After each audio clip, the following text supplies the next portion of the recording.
Welcome back into Washington Football Today, presented by Geico. I'm Julie Donaldson. It is time now for my block, and since it's Throwback Thursday, we are throwing it back to one of the best for the Washington football team. Ken Harvey joins us now. 11 seasons in the NFL, four-time Pro Bowler with Washington, linebacker. Ken, how are you? Welcome to the show. I'm doing well. When you said Throwback Thursday, I thought you were going to say throw way back, because you start feeling old. But yeah, I appreciate you having me on the show. Look, 12th overall pick back in 1988. The draft is coming up here, so it's the time for the next round of young men to realize their dreams. Tell us about your experience from way back in 88, Ken. Yeah, no, so mine was kind of, the back journey. I played at Cal, and everybody was like, you may get drafted, you may not, because people didn't really kind of know who I was. And Cal wasn't a dominant team. But then we had some postseason games. So I had we went to Japan and played Washington State in Japan. I was most valuable defensive player there. Did the Senior Bowl. I was most valuable defensive player there. At East-West Shrine, most valuable defensive player there. Then I had a pretty good combine. And so that kind of really jacked me up a little bit, but didn't know where I was going to go. And got that phone call and said, hey, this is the Cardinals. Would you want to be on our team? Yeah. So there you go. Got drafted. What are the emotions like for you and your confidence level where you go, you're not sure you're going to be drafted, nobody sees you, to all of a sudden 12th overall? I mean, that's one heck of a leap in the draft. For me, it was more, my mindset at that time was I wanted to prove to them that they got a bargain in getting me as the 12th pick, and that this was the best choice that they could have ever made picking me. And that was kind of my mindset and my goal once I got drafted. And then you come to Washington in 1994. It was just the second year of free agency. How did that move go down, and why Washington? Well, so, free agency, so you get a chance to go around, get to talk to teams. This was the first team I was going to actually go to talk to. And then it's negotiation. You come here, they're looking at you and they say, hey, we like you. Here's our offer, but it's only on the table for, while you're here. If you leave, it's off the table. Then you got to kind of pick and choose in between. If I go back, then they're going to say, well, you never had this offer. There's nothing written. And if, you got to gamble a little bit on that side. But I knew being here, I knew the tradition. You talk about Washington, you talk about the history, you talk about, as a kid seeing it on TV.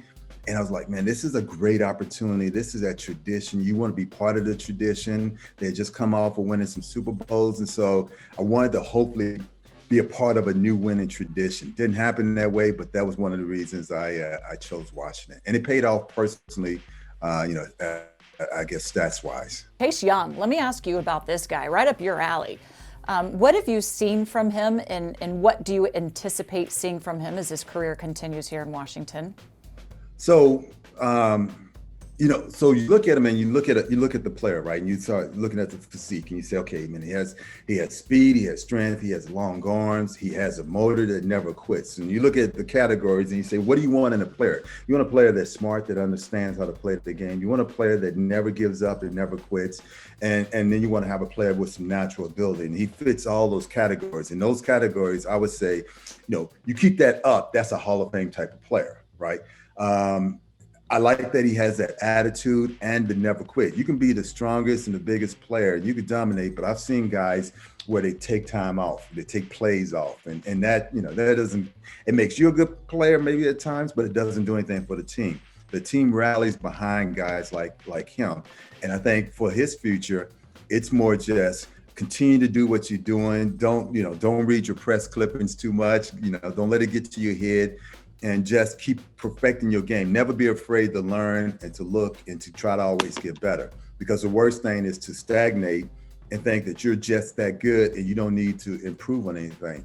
And I think this year, because everyone knows who he is and depending on what the team does and how the defensive line sets up, he's going to be the mark. Everyone's going to game plan against him, 2 or 3 guys to go against him. So whereas he may get a dip in the amount of sacks, I also think that he probably won't, because he's just that good of a player and the front four is that good that you can't really single out any one person to try to dominate on. There was a stretch where he wasn't getting the sacks, and the media kept asking, well, what was going on? He says they'll come, but he was proud of what he did against the run. He was proud that if anything else, he opened up other guys on the other side to be able to get there as well. So he's all about just contributing, improving. We're excited for what he does here. Look, he was an easy pick at 2 overall last year's draft. This year we have 19, the 19th pick.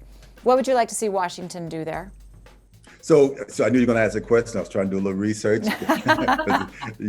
So I mean, look, at the end, we've gone after players we've needed in free agency. We've got some speedy receivers. We got some corners.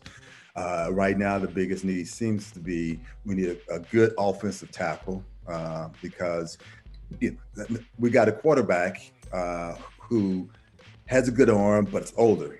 What good does it do to have somebody that gets hurt because your line can't block them, right? So you need the quality there, at least for this year, and potentially for the years on, depending on where you go with the draft. So you definitely need a good, strong offensive lineman. And then, there are a lot of gems in quarterbacks out there, but the way the world works now, the way free agency, the way football works, everyone wants a quarterback to pop in, be a superstar right away. The good news is that the Washington team has the ability to have someone come in as a young player, and you got some good guys that are already still on the team, but as a young player, come in, learn the system, understand what the team wants and expects from them, and then become that starter. So I think, you go after the offensive tackle first, and then you go after a quarterback next. Thank you so much, Ken. Appreciate having you on. Appreciate you. Thank you for having me on. Thanks.